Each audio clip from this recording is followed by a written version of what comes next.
ladies and gentlemen, the President of the United States, accompanied by Coach Edward Ojaru.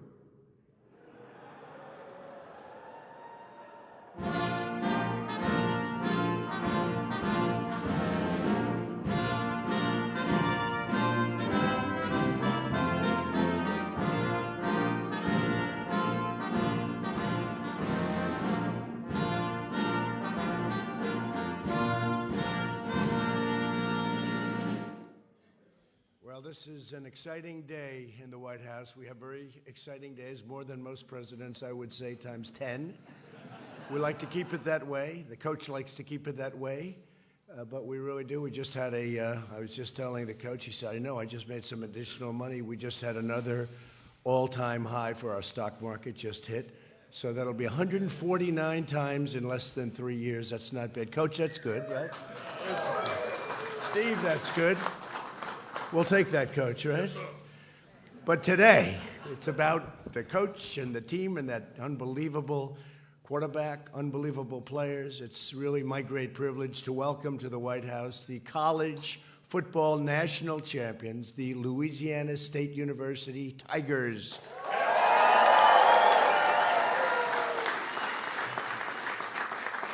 And, Coach, we have a lot of politicians out there, so many I won't really mention all of them. Well, there's one I have to. Hello, Bill, your senator.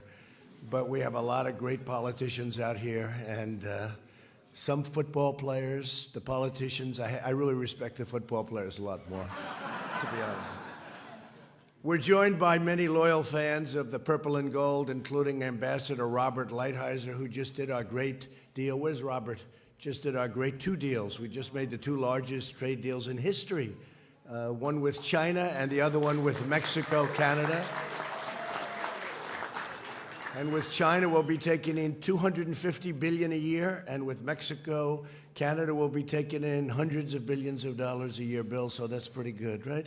And it makes our country stronger and better, and you did a fantastic job. You could almost stand up here. Mentally, you could. Physically, I don't think you have what it takes, I must be honest. And again, Senator Bill Cassidy. Bill, you've been a tremendous supporter of the team and your state, and we appreciate you being here very much. Thank you very much. Steve Scalise, special man. Got a lot of courage. You know, I went to the hospital. Coach, I went to the hospital. He had a problem. You know that problem. And I went to the hospital, and the doctor was saying, doesn't look good, sir. It doesn't look good. And he looks better now than before the accident. So, it's a hell of a way to happen, but Steve Scalise got a lot of guts, I'll tell you that. Got a lot of guts. He's a tiger. He fights like a tiger, is right. And Mike Johnson. Mike, you're around here someplace. Mike? Good, Mike. Thank you very much for being here. And Garrett Graves. Thank you very much, Garrett. Thank you for being here. Also here with us are Louisiana's Attorney General, terrific guy, Jeff Landry, and Secretary of State, Ardoin. You know that, huh? Where are you? Yes, thank you very much. Thank you, folks. To all of the incredible coaches and players and this team, your head coach, I watched him on television. I said, man, that guy's he's all man. He's a big, strong-looking guy. I didn't know if he had laryngitis or was that his real voice. It's true. I think it was a combination of both. It was tough to start with, and then he had a little laryngitis. But man, whatever the hell it was, Ed Orgeron, and Ed, it worked. It really worked. You did a job that few people will ever be able to do again. The team is said to be one of the greatest teams, maybe the greatest team in the history of college football, right? And that's pretty amazing. As well as interim president of LSU, Thomas Galligan. Where's Thomas? Thomas? Behind me? You've done a good job. Interim. I think we got to make him permanent. Forget about it. That's a hell of a job you've done, Tom. Pretty good job. Your football program has inspired countless fans across the country, and it's not just for what you have done on the football field, which is true. In the face of a heartbreaking tragedy, you rallied together behind offensive coordinator Steve Insminger. Where's Steve? Steve, come on, Steve.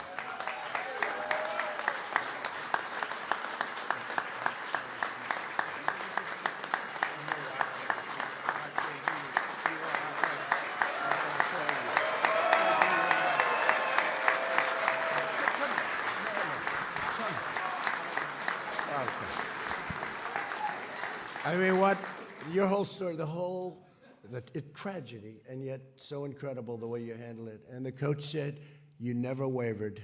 Coach was just talking to me about it. You never wavered. So I want to thank you very much for being here. Thank you for everything you've done. Very inspirational, Steve. This team showed the world what it means to look out for one another, and Steve's a real case study in that, but I want to thank you.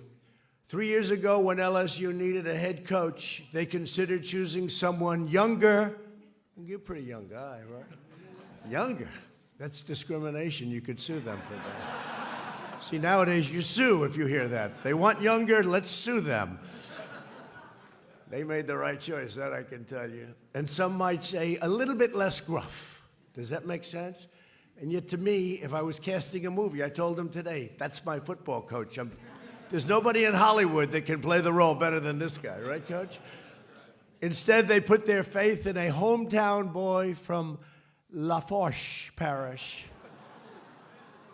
Ed Orgeron did not let Louisiana down in any way.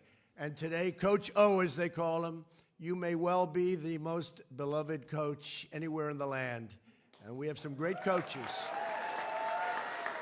We have some great coaches. And you played against a great coach who was here last year. He was a great coach. But we have great coaches, but the job you've done is incredible. On the road to the title, this team overcame a brutal schedule. And I had no idea how brutal until I looked at these numbers. You defeated 7 teams in the top 10, 4 in the top 5, and beat the national champions of the past 4 years. So what did you do? You get the schedule and you look at it. What did you do when you first saw the schedule, Coach? You weren't happy. Hopefully we have a great quarterback.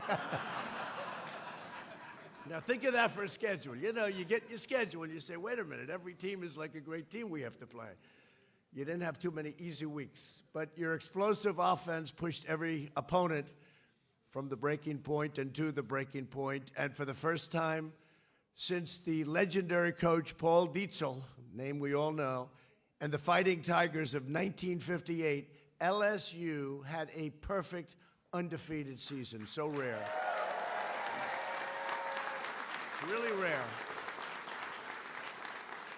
And it's amazing how seldom you see that, Coach, right? It's a hard thing to do. But your opponents did not make it easy for you. In late October, number 9 Auburn, really great football school, great school, headed to Death Valley, as they say, hoping to put a stop to the LSU juggernaut.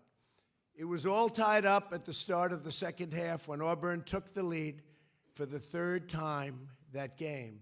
An LSU touchdown in the 3rd quarter put you on top, and from that point until the championship, you never trailed again for a single second in a single game. Although I must tell you, in the championship you did. I was getting a little bit concerned. You were a little behind there. I said, hey, what's going on over here? Must be a pretty unusual feeling, right? He didn't know that feeling. The next game, I was in the stands in Tuscaloosa, where you beat your arch rival Alabama in another great game. And that was for the first time in 8 years. Alabama, also great coach, great team. LSU was unstoppable, and soon you faced Oklahoma in the opening round of the playoffs, and Oklahoma had a great season. You shut the Sooners down from the very first drive. LSU held Oklahoma to their lowest total yards in a single game since 2015. I'm sure they weren't happy. As wide receiver, Justin Jefferson had 14 receptions for 227 receiving yards and 4 touchdowns. A college football playoff record. Where is Justin?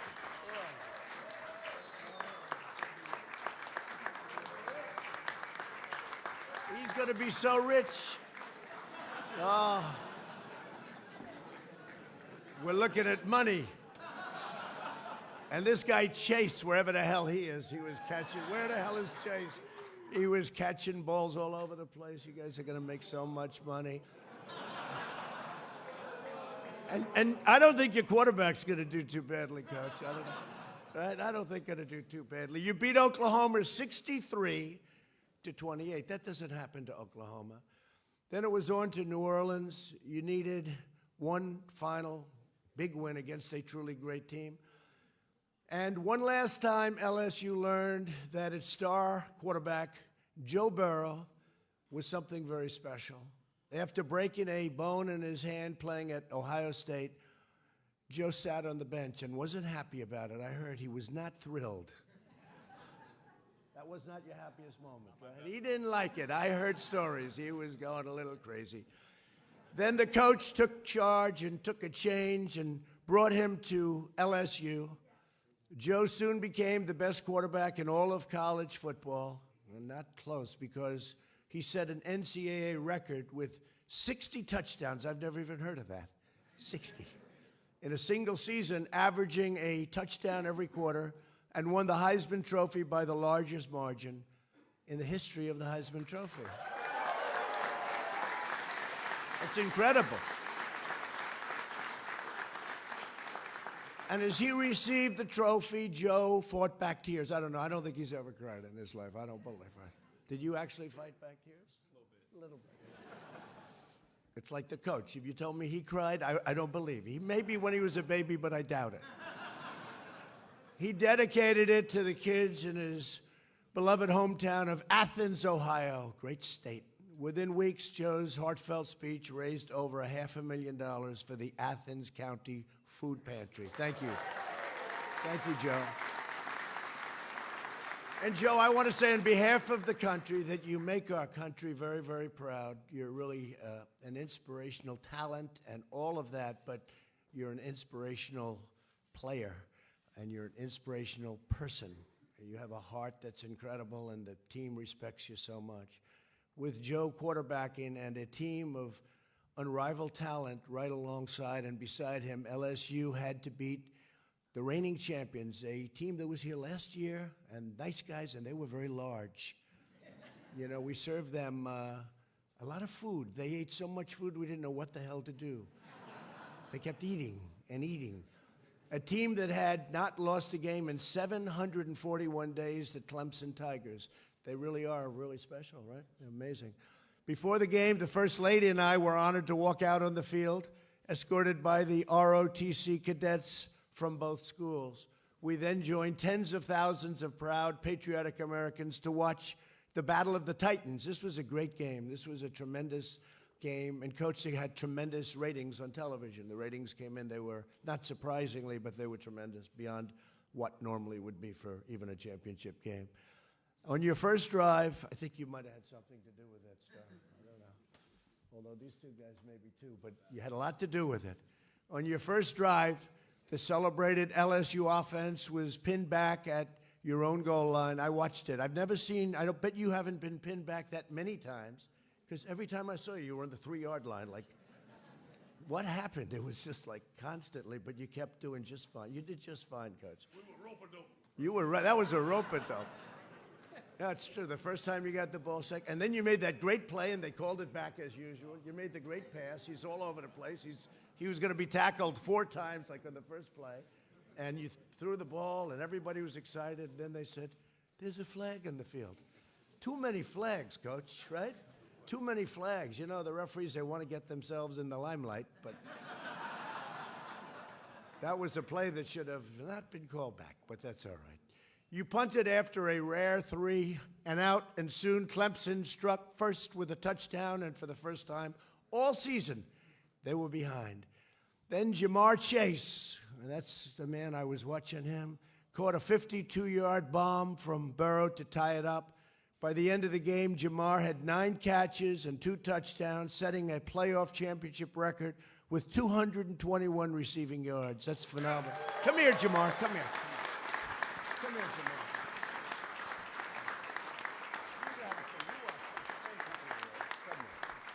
I said, you got to say something. How y'all doing? How y'all doing? I'm just happy to be in the White House, to be honest. That was very good. Hey, Coach, if I practiced, could I beat him in a race? What do you think? Could I beat him in a race? May need a little head start. A little head start, right? I think I might need a head start. Midway through the third quarter, It was a tight three-point game. You increased your lead with a touchdown. Then in the fourth quarter, Terrace Marshall stretched out and caught a beautiful 24-yard pass in the end zone, and LSU went up 42-25, and all hope of a Clemson comeback. And they were used to winning games. They won, I think, 28 in a row or something, Coach. It's a pretty unusual feeling for them, too. Shows how great a team you have. But all hope of a Clemson comeback came to an end when LSU forced a fumble. The ball was picked up by a true freshman quarterback who had spent the game shutting down Clemson's offense, that's for sure, on his side of the field. Derek Stingley Jr. Where's Derek?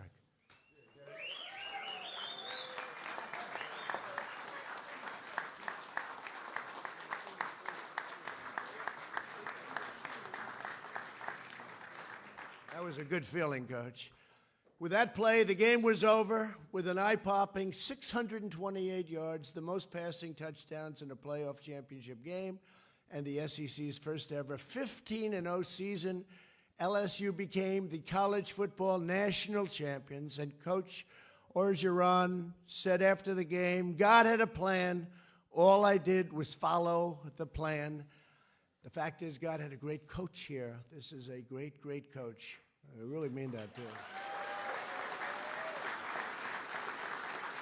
And the truth is, with a great coach, an outstanding quarterback, an entire team filled with heart and skill and hope and courage and passion and strength and unbreakable will to win, that's what they have. They have an unbreakable will and confidence. They went into that game against a team, 28-0. They went into the game. I don't think they had a doubt about what was going to be happening. I don't think. Did you have a doubt? No. Not even a little? He's going to be so rich.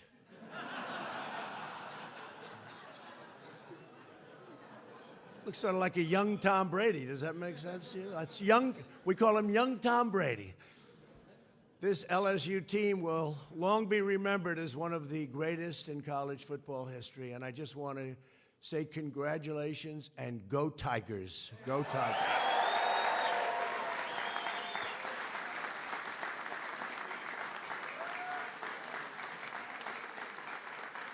So, Coach, is another coach that I respect a lot. His name is Bill Belichick, right? Do you respect him? Yes.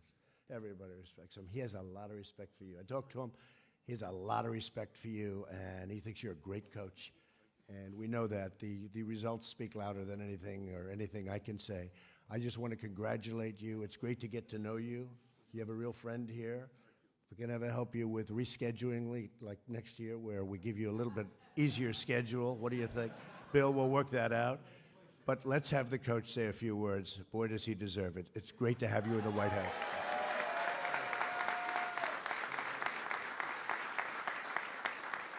Thank you, President Trump. What an honor to be here at the White House.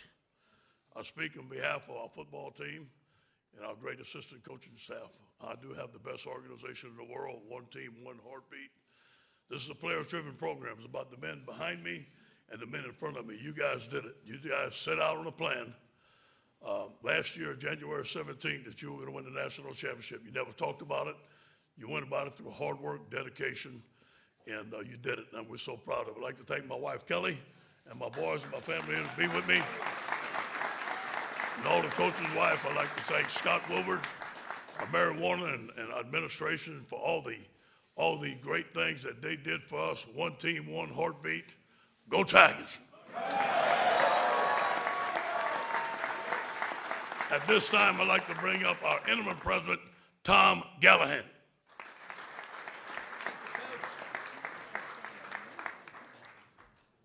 Good morning. On behalf of everyone at Louisiana State University and the entire LSU Tiger family, I want to say what an honor it is for us to be here today at the White House representing our great university as national champions. Now, while the trip to the White House is traditional for national champions, Mr. President, I don't think you have ever had a team quite like ours visit before. The achievements of Coach O and these young men are truly historic. If I were a poet, I would say they are absolutely epic. This group will forever be known as one of the best to ever take the field in college football. Now, As I'm sure you've heard and seen, there is no group of supporters more passionate and dedicated than LSU's. And I can tell you that our entire university, our community, and our state take immense pride in what this team and what you all have done. At LSU, we are champions on the football field, and we are champions in the classroom, in the laboratory, on the stage, in the art studio, in the moot courtroom, and more. Our state gives much to this great nation, from commerce to culture to cuisine and always character.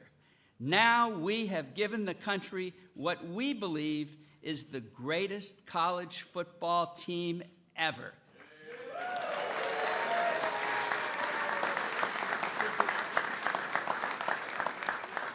Mr. President, Coach O and this team represent not only the best of LSU, but the best of Louisiana.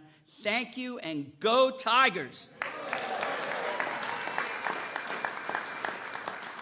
It's now my privilege to introduce, originally from Athens, Ohio, but now we claim him in Baton Rouge, Louisiana, the most decorated player in college football history, the Heisman Trophy winner, and a man who is already rich because he is a recent LSU graduate, Joe Burrow.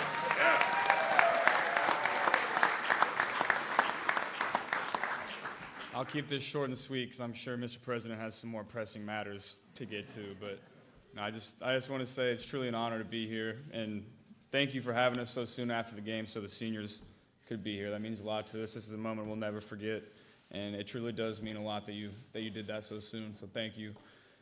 Thank you. Yeah, it's so awesome to be here. It's a moment we'll never forget. It was a great season, but this is a great way to cap it off, so thank you so much, and we got a little jersey for you right here.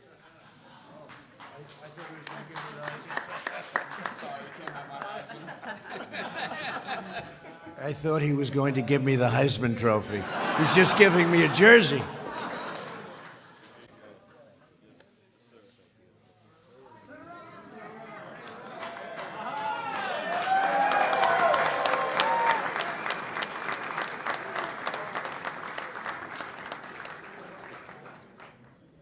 So, Joe, I just told the coach, we don't normally do this, but I'm doing it for this team. Anybody would like to come with me to the Oval Office, we'll take pictures in the Oval. It's a special place. There's no place like the Oval. They come from all over the world. They have their own big offices and everything. They go into the Oval, and they say there's no place like this. So, Coach, if you'd like, we can take whoever wants to come to the Oval Office. We'll take pictures behind the Resolute desk. It's been there a long time, a lot of presidents, some good, some not so good.